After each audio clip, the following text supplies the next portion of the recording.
আমাৰ অসমৰ সত্ৰ নগৰ মাজুলী জিলাত এই গড়মূৰ সত্ৰত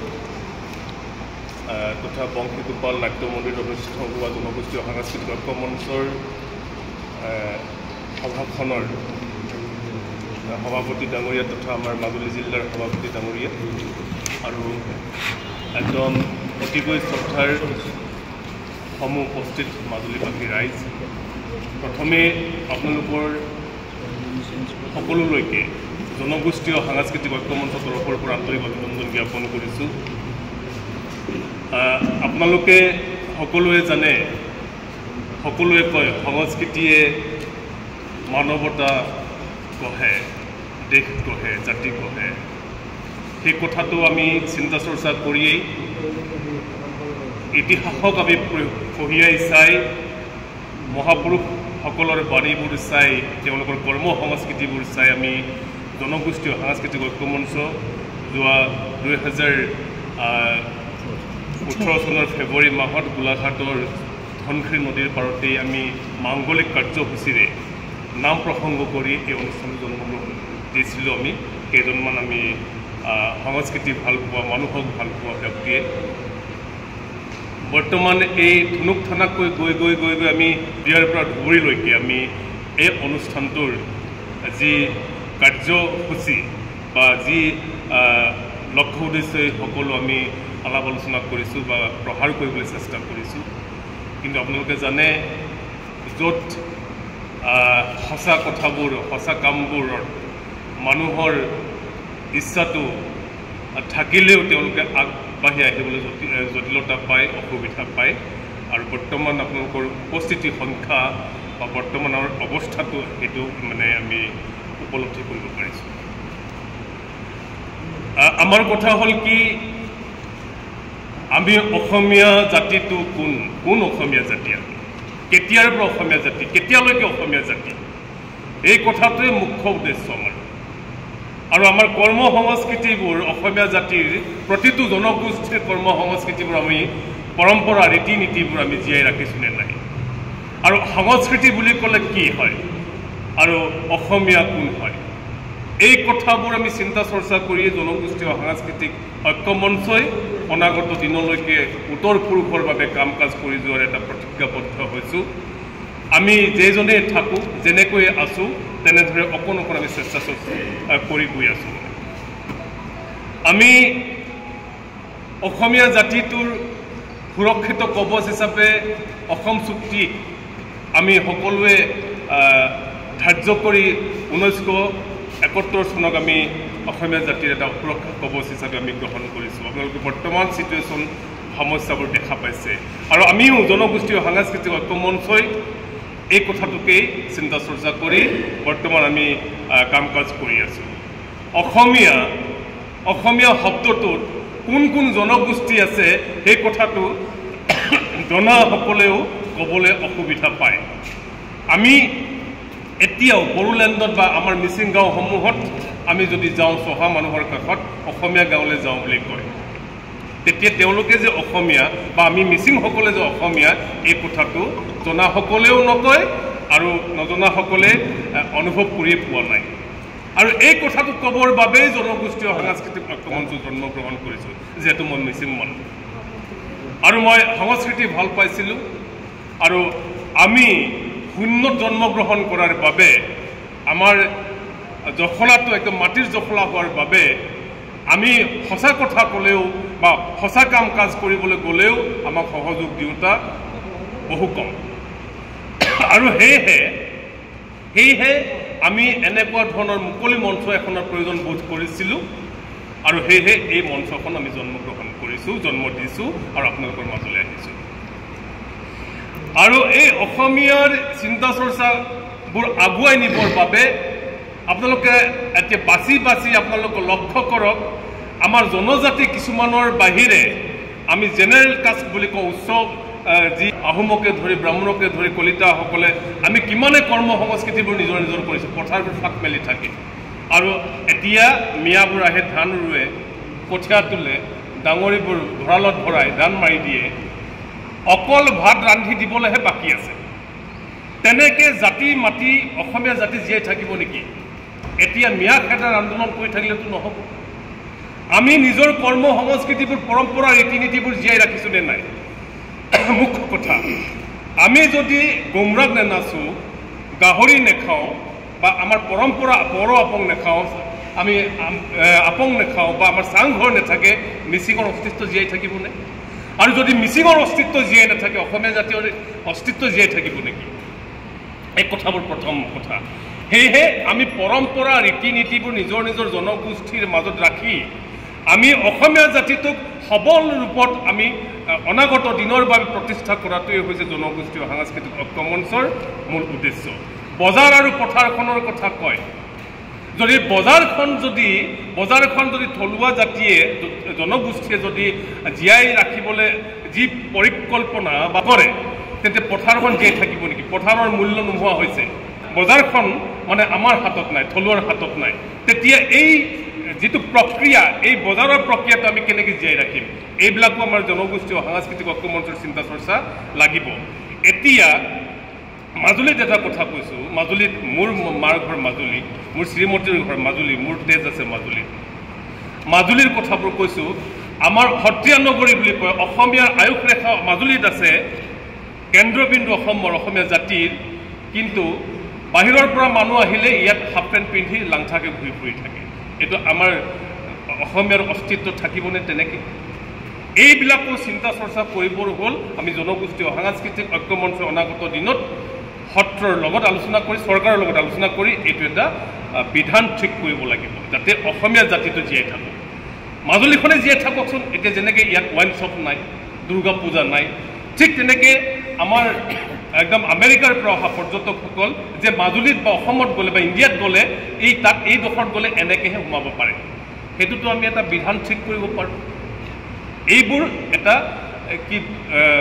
কুসংস্কৃতিবোৰ আমি নাশ কৰি এটা সুসংস্কৃতি গঢ়াৰ চিন্তা চৰ্চাৰে জনগোষ্ঠীয় সাংস্কৃতিক ঐক্য মঞ্চ জন্মগ্ৰহণ কৰাৰ চিন্তা চৰ্চা কৰিলোঁ।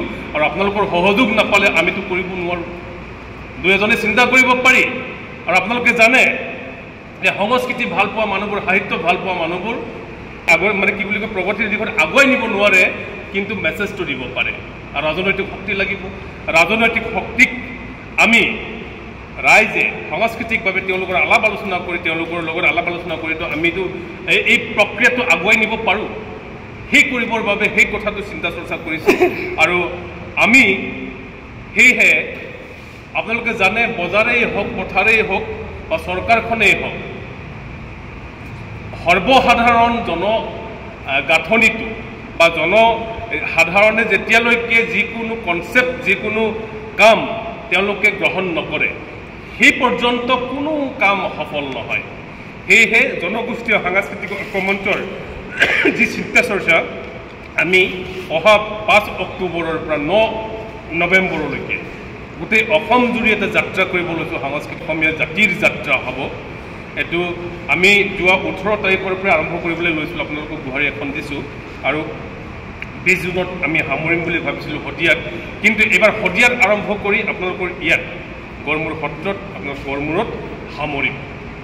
আমাৰ লক্ষ্য উদ্দেশ্য, আমাৰ চিন্তা চৰ্চা আৰু সকলোকে জনাবৰ বাবে অসমীয়া জাতিটোক এই যাত্ৰা আমাৰ ইয়াত প্ৰয়োজন বোধ কৰিছোঁ। আৰু বৰ্তমান যিটো সমস্যা হৈছে, মানে আমাৰ বিদেশীৰ সমস্যা, স্বদেশীৰ চিন্তা চৰ্চা, এই কথাবোৰ সজাগ সচেতন কৰিবৰ বাবে এই যাত্ৰা হ'ব। শ্ৰদ্ধাৰ আমাৰ অসমৰ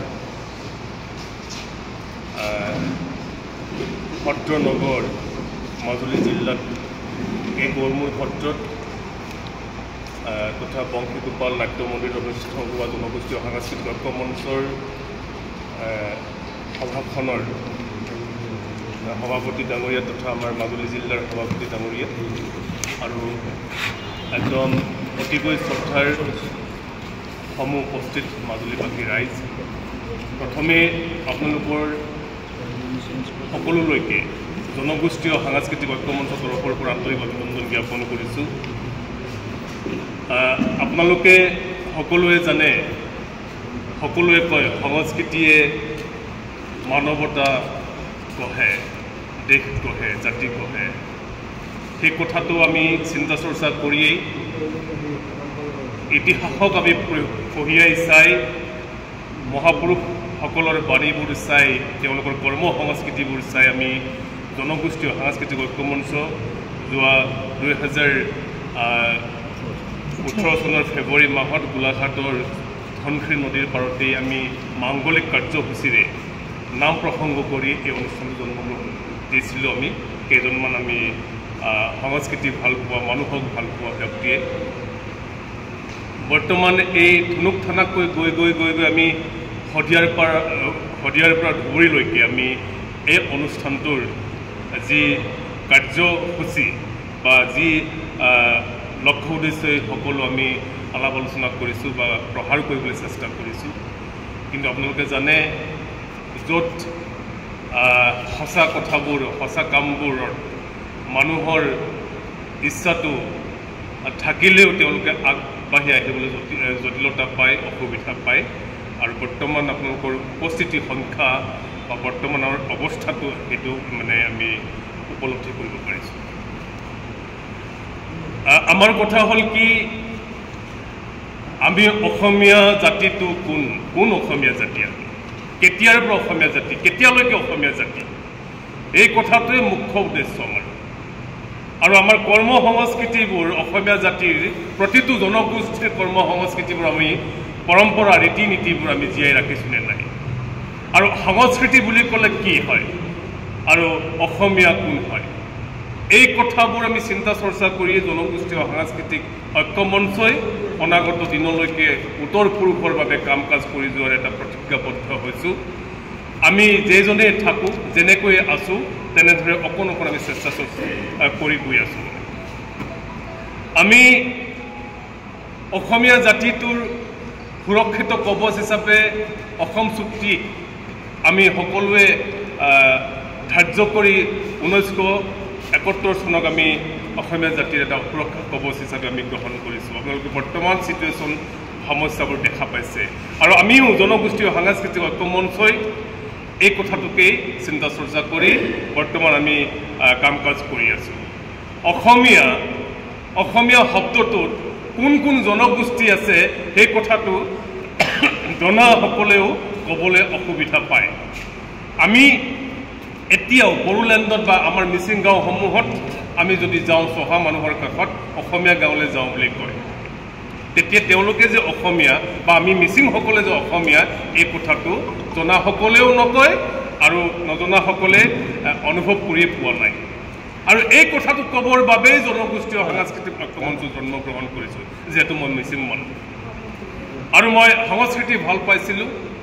আৰু আমি শূন্যত জন্মগ্ৰহণ কৰাৰ বাবে, আমাৰ জখলাটো একদম মাটিৰ জখলা হোৱাৰ বাবে আমি সঁচা কথা ক'লেও বা সঁচা কাম কাজ কৰিবলৈ গ'লেও আমাক সহযোগ দিওঁতা বহু কম। আৰু সেয়েহে আমি এনেকুৱা ধৰণৰ মুকলি মঞ্চ এখনৰ প্ৰয়োজন বোধ কৰিছিলোঁ, আৰু সেয়েহে এই মঞ্চখন আমি জন্মগ্ৰহণ কৰিছোঁ, জন্ম দিছোঁ আৰু আপোনালোকৰ মাজলৈ আহিছোঁ। আৰু এই অসমীয়াৰ চিন্তা চৰ্চাবোৰ আগুৱাই নিবৰ বাবে আপোনালোকে এতিয়া বাছি আপোনালোকে লক্ষ্য কৰক, আমাৰ জনজাতি কিছুমানৰ বাহিৰে আমি জেনেৰেল কাষ্ট বুলি কওঁ, উচ্চ যি আমাৰ আহোমকে ধৰি, ব্ৰাহ্মণকে ধৰি, কলিতাসকলে আমি কিমানে কৰ্ম সংস্কৃতিবোৰ নিজৰ কৰিছোঁ। পথাৰবোৰ ফাট মেলি থাকে, আৰু এতিয়া মিয়াবোৰ আহে, ধান ৰুৱে, কঠীয়া তোলে, ডাঙৰিবোৰ ভঁৰালত ভৰাই ধান মাৰি দিয়ে, অকল ভাত ৰান্ধি দিবলৈহে বাকী আছে। তেনেকৈ জাতি মাতি অসমীয়া জাতি জীয়াই থাকিব নেকি? এতিয়া মিয়া খেদাৰ আন্দোলন কৰি থাকিলেতো নহ'ব। আমি নিজৰ কৰ্ম সংস্কৃতিবোৰ, পৰম্পৰা, ৰীতি নীতিবোৰ জীয়াই ৰাখিছোঁ নে নাই? মুখ্য কথা, আমি যদি গোমৰাগ নেনাচোঁ, গাহৰি নেখাওঁ বা আমাৰ পৰম্পৰা পৰ আপং নেখাওঁ, আমি আপং নেখাওঁ বা আমাৰ চাংঘৰ নাথাকে, মিচিঙৰ অস্তিত্ব জীয়াই থাকিবনে? আৰু যদি মিচিঙৰ অস্তিত্ব জীয়াই নাথাকে, অসমীয়া জাতীয় অস্তিত্ব জীয়াই থাকিব নেকি? এই কথাবোৰ প্ৰথম কথা। সেয়েহে আমি পৰম্পৰা, ৰীতি নীতিবোৰ নিজৰ জনগোষ্ঠীৰ মাজত ৰাখি আমি অসমীয়া জাতিটোক সবল ৰূপত আমি অনাগত দিনৰ বাবে প্ৰতিষ্ঠা কৰাটোৱে হৈছে জনগোষ্ঠীয় সাংস্কৃতিক ঐক্যমঞ্চৰ মূল উদ্দেশ্য। বজাৰ আৰু পথাৰখনৰ কথা কয় যদি বজাৰখন যদি থলুৱা জাতিয়ে জনগোষ্ঠীয়ে যদি জীয়াই ৰাখিবলৈ যি পৰিকল্পনা বা যিটো পৰম্পৰাৰ যিটো চিন্তা চৰ্চা নকৰে তেন্তে পথাৰখন জীয়াই থাকিব নেকি পথাৰৰ মূল্য নোহোৱা হৈছে কাৰণ বজাৰখনৰ হাতত বজাৰখন আমাৰ হাতত নাই থলুৱাৰ হাতত নাই তেতিয়া এই যিটো প্ৰক্ৰিয়া এই বজাৰৰ প্ৰক্ৰিয়াটো আমি কেনেকৈ জীয়াই ৰাখিম এইবিলাকো আমাৰ জনগোষ্ঠী সাংস্কৃতিক ঐক্য মঞ্চৰ চিন্তা চৰ্চা লাগিব এতিয়া মাজুলীত এটা কথা কৈছোঁ মাজুলীত মোৰ মাৰ ঘৰ মাজুলী মোৰ শ্ৰীমতীৰ ঘৰ মাজুলী মোৰ তেজ আছে মাজুলীৰ কথাবোৰ কৈছোঁ আমাৰ সত্ৰীয়া নগৰী বুলি কয় অসমীয়াৰ আয়ুস ৰেখা মাজুলীত আছে কেন্দ্ৰবিন্দু অসমীয়া জাতিৰ কিন্তু বাহিৰৰ পৰা মানুহ আহিলে ইয়াত হাফ পেণ্ট পিন্ধি লাংথাকে ঘূৰি ফুৰি থাকে এইটো আমাৰ অসমীয়াৰ অস্তিত্ব থাকিবনে তেনেকৈ এইবিলাকো চিন্তা চৰ্চা কৰিবৰ হ'ল আমি জনগোষ্ঠী সাংস্কৃতিক ঐক্য মঞ্চৰ অনাগত দিনত সত্ৰৰ লগত আলোচনা কৰি চৰকাৰৰ লগত আলোচনা কৰি এইটো এটা বিধান ঠিক কৰিব লাগিব যাতে অসমীয়া জাতিটো জীয়াই থাকক মাজুলীখনে জীয়াই থাককচোন এতিয়া যেনেকৈ ইয়াত ৱাইন শ্বপ নাই দুৰ্গা পূজা নাই ঠিক তেনেকৈ আমাৰ একদম আমেৰিকাৰ পৰা অহা পৰ্যটকসকল যে মাজুলীত বা অসমত গ'লে বা ইণ্ডিয়াত গ'লে এই ডোখৰত গ'লে এনেকৈহে সোমাব পাৰে সেইটোতো আমি এটা বিধান ঠিক কৰিব পাৰোঁ এইবোৰ এটা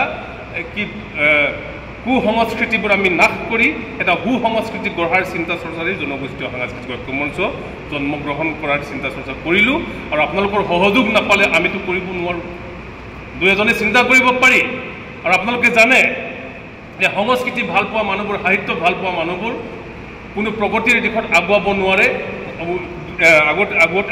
কি বুলি কয় প্ৰগতিৰ দিশত আগুৱাই নিব নোৱাৰে কিন্তু মেছেজটো দিব পাৰে আৰু ৰাজনৈতিক শক্তি লাগিব ৰাজনৈতিক শক্তিক আমি ৰাইজে সাংস্কৃতিকভাৱে তেওঁলোকৰ আলাপ আলোচনা কৰি তেওঁলোকৰ লগত আলাপ আলোচনা কৰিতো আমিতো এই প্ৰক্ৰিয়াটো আগুৱাই নিব পাৰোঁ সেই কৰিবৰ বাবে সেই কথাটো চিন্তা চৰ্চা কৰিছোঁ আৰু আমি সেয়েহে আপোনালোকে জানে বজাৰেই হওক পথাৰেই হওক বা চৰকাৰখনেই হওক সৰ্বসাধাৰণ গাঁথনিটো বা জনসাধাৰণে যেতিয়ালৈকে যিকোনো কনচেপ্ট যিকোনো কাম তেওঁলোকে গ্ৰহণ নকৰে সেই পৰ্যন্ত কোনো কাম সফল নহয় সেয়েহে জনগোষ্ঠীয় সাংস্কৃতিক ঐক্য মঞ্চৰ যি চিন্তা চৰ্চা আমি অহা 5 অক্টোবৰৰ পৰা 9 নৱেম্বৰলৈকে গোটেই অসম জুৰি এটা যাত্ৰা কৰিব লৈছোঁ সাংস্কৃতিক অসমীয়া যাত্ৰা যিটো অসমীয়া জাতিৰ যাত্ৰা হ'ব এইটো আমি যোৱা 18 তাৰিখৰ পৰা আৰম্ভ কৰিবলৈ লৈছিলোঁ আপোনালোকক গুহাৰি এখন দিছোঁ আৰু 20 জুনত আমি সামৰিম বুলি ভাবিছিলোঁ শদিয়াত কিন্তু এইবাৰ শদিয়াত আৰম্ভ কৰি আপোনালোকৰ ইয়াত গড়মূৰ সত্ৰত আপোনাৰ গড়মূৰত সামৰিম আমাৰ লক্ষ্য উদ্দেশ্য আমাৰ চিন্তা চৰ্চা আৰু সকলোকে জনাবৰ বাবে অসমীয়া জাতিটোক এই যাত্ৰা আমাৰ ইয়াত প্ৰয়োজন বোধ কৰিছোঁ আৰু বৰ্তমান যিটো সমস্যা হৈছে আমাৰ বিদেশীৰ সমস্যা স্বদেশীৰ চিন্তা চৰ্চা এই কথাবোৰ সজাগ সচেতন কৰিবৰ বাবে এই যাত্ৰা হ'ব সেয়েহে আমি যেতিয়া আৰম্ভ কৰিবলৈ লৈছিলোঁ 18 মে তাৰিখে তেতিয়া আপোনালোকৰ আমাৰ শ্ৰদ্ধাৰ সত্ৰাধিকাৰী ক'লে যে সামৰণি অনুষ্ঠানটো আমাৰ ইয়াত কৰিলে ভাল হ'ব বা আমি সহযোগ দিম সেই কথাটো কোৱাৰ বাবে আমি 3 দিন 3 ৰাতি ইয়াতে আমি সামৰিম দিনত আমাৰ বিভিন্ন যিমান পাৰিম আমি জনগোষ্ঠীয়সকলক মাতিম তেওঁলোকৰ কালচাৰেল শ্ব' কৰিব আৰু ৰাতি বিভিন্ন ভাষাত আমি ভাওনা অনুবাদ কৰি ভাওনা প্ৰদৰ্শন কৰাৰ চিন্তা চৰ্চা কৰি আছোঁ আৰু সেয়েহে বিশেষকৈ আমাৰ মাজুলীৰ প্ৰাণকেন্দ্ৰ বা আমাৰ অসমৰ প্ৰাণকেন্দ্ৰ আপোনালোক যদি অকণমান সহযোগ দিয়ে যেতিয়া প্ৰজন্মৰ জীৱনলৈ এটা ইতিহাস ৰ'ব যিটো ইতিহাস আমাৰ অসমীয়া জাতিটোত এইটো আজীৱন থাকিব সেয়েহে আপোনালোকৰ সহযোগ নাপালে এই অনুষ্ঠানটো কৰিব নোৱাৰিম আৰু বৰ বেছি নকম কথাইতো বহুত ক'ব পাৰে আমি কামৰ মানুহ বুলি কৈছোঁ আৰু আমি কাম কৰাৰ ইচ্ছা কৰোঁ নেজানিলেও যদি ক'বলগীয়া হয় আপোনালোকৰ যদি প্ৰশ্নৰ উত্তৰ দিবলগীয়া হয় মই দিয়াৰ চেষ্টা কৰিম যদি আপোনালোকৰ প্ৰশ্নৰ উদয় হৈছে আমাৰ সমিতিখন এনেকুৱা ধৰণৰ হ'ব লাগিব আমি কেন্দ্ৰীয় সমিতিখন এনেকৈ ধৰণত ৰাখিছোঁ আৰু কেন্দ্ৰীয় সমিতিৰ আলমতেই হ'ব আপোনালোকৰ আঞ্চলিক সমিতি আমাৰ 6জন উপসভাপতি থাকে, 6জন সাংগঠনিক সম্পাদক থাকে, 6জন অধ্যক্ষ থাকে, মুখ্য সম্পাদক এজন থাকে, উপসভাপতি 6জন ক'লোৱে, কাৰ্যকৰী সভাপতি এজন, সভাপতি এজন, আৰু উপদেষ্টা কেইবাজনো থাকিব পাৰে, মুখ্য উপদেষ্টা থাকিব পাৰে এজন আঞ্চলিকৰ মাজত। আৰু ঠিক তেনেধৰণে আৰু উপসমিতিবোৰ, সাংস্কৃতিক উপসমিতি কমপ্লিটলি 31জনৰ পৰা 101জন কৰিব পাৰে। কৃষি সমিতি আছে, ব্যৱসায় সমিতি আছে, আমাৰ একদম পাৰ্টছ কৰি দিছোঁ যাতে কাম কাজ কৰিবলৈ অনাগত দিনত ভাল হয়, এই কথাটো আছে। আৰু সেয়েহে আজি যদিও আপোনালোকৰ উপস্থিত সংখ্যা এৰেঙা, আপোনালোকৰতো নিশ্চয় অনাগত দিনত মিটিং কৰিব, সভা কৰিব, তেতিয়া আপোনালোকে সম্প্ৰসাৰণ কৰি মিনিমাম আমাৰ 51জনৰ পৰা 101জন আমি কেন্দ্ৰীয় সমিতিত দেখিছোঁ। আপোনালোকে 31জনৰ পৰা আপোনালোকে 51জনৰ ভিতৰত আঞ্চলিক সমিতিবোৰ কৰিলে ভাল হ'ব, সেই কথাটো আপোনালোকক জনালোঁ। বিশেষকৈ মাজুলীত 20খন আছে পঞ্চায়ত, নহয় জানো? মানে অক্টোবৰ 5 তাৰিখৰ আগত মিনিমাম 15খনৰ ভিতৰত হ'ব লাগিব, মেক্সিমাম 20খনটো হোৱাটো বিৰাট বাধ্যতামূলক আছিল। যিহেতু বাহিৰৰ মানুহ কেইজনমানহে আহিব চাবলৈ, সহযোগ দিবলৈ, গোটেই মাজুলীৰ মানুহ মিনিমাম 10% 20% আহিব লাগিব অনুষ্ঠানটোত অংশগ্ৰহণ কৰিবলৈ বা চাবলৈ। এই মানুহবোৰ কোনে আনিব, কোনে প্ৰচাৰ কৰিব? আঞ্চলিক সমিতিবোৰে কৰিব। সেয়েহে আঞ্চলিক সমিতিবিলাক একদম নিতান্তই প্ৰয়োজন, আপোনালোকে কৰিব লাগিব। আমাৰ জিলা সমিতিখনে প্ৰতিটো আঞ্চলিক সমিতি কৰোঁতে আমাৰ কেন্দ্ৰীয় সমিতিৰ নেতৃবৰ্গ আহিব, আপোনালোকক কথা দিলোঁ, মই নাহিলেও কোনোবা আহিব। আৰু মই ইমানকে কৈ মোৰ বৰ্তমান ক'বলগীয়া সামৰিছোঁ। আৰু মই য'ত আমি সভা সমিতি কৰোঁ, আমাৰ শিৰোনামৰ গীত এটি আছে, মই নিজে চিন্তা কৰিছিলোঁ এই গীতেই হয় মানে কবিতাই হয়, এই মই বিচাৰিছোঁ। আমি বৰ ঘৰ সাজিমে, আমি বৰ ভেটি ৰাখিমে, আমি বৰ ঘৰ সাজিমে, আমি বৰ ভেটি ৰাখিমে, বৰ ঘৰৰ বৰখুটা সংস্কৃতিৰে জাতিটোক চিৰদিন বান্ধিমে, বৰ ঘৰৰ বৰখুটা সংস্কৃতিৰে জাতিটোক চিৰদিন বান্ধিমে, আমি বৰ ঘৰ সাজিমে, আমি বৰ ভেটি ৰাখিমে, আৰ্য অনাৰ্য জাতি আমি, পাহাৰ ভৈয়ামৰ মাটি আমাৰে, আমি অসমীয়া সংযোগমীয়া, আমি অসমীয়া সংযোগমীয়া, বিভেদৰ জুৰিডাল ছিঙিমে, একতা দোলেৰে বান্ধিমে, আমি বৰ ঘৰ সাজিমে, আমি বৰ ভেটি ৰাখিমে, ন জ্যোতিৰে আমি আগুৱাম ইতিহাসৰ পাঠ পঢ়ি পঢ়ি, উত্তৰ পুৰুষৰ বাবে আমি গঢ়িম কৰ্মই আমাৰ ধৰ্ম যদি, আমি অসমীয়া নহওঁ দুদিনীয়া, অসমীৰ মান আমি ৰাখিমে, অসমীয়া হৈ আমি থাকিমে, আমি বৰ ঘৰ সাজিমে, আমি বৰ ভেটি ৰাখিমে, বৰ ঘৰৰ বৰখুটা সংস্কৃতিৰে জাতিটোক চিৰদিন বান্ধিমে, বৰ ঘৰৰ বৰখুটা সংস্কৃতিৰে জাতিটোক চিৰদিন বান্ধিমে, জাতিটোক চিৰদিন বান্ধিমে, জাতিটোক চিৰদিন বান্ধিমে, জাতিটোক চিৰদিন বান্ধিমে, জাতিটোক চিৰদিন বান্ধিমে। ধন্যবাদ। আৰু শেষত বৰঘৰ বুলি যে কৈছোঁ, কাজিৰঙাতে আমি বৰঘৰ সাজিব লৈছোঁ, সেইটো নক'লোঁ মই। প্ৰতিটো জনগোষ্ঠীৰ কেম্পাছবোৰ আমি বনাম, এইটোৱে আমাৰ মুখ্য চিন্তা। আৰু তাতেই কৰ্ম সংস্কৃতিৰ কথাবোৰ আমি তাতেই প্ৰেক্টিছ কৰিম। তাৰপৰাই আমাৰ স্বাৱলম্বীৰ দিশত আগুৱাই নিয়াৰ এটা আমাৰ মিছন হ'ব অনাগত দিনৰ অসমীয়া জাতি। ধন্যবাদ।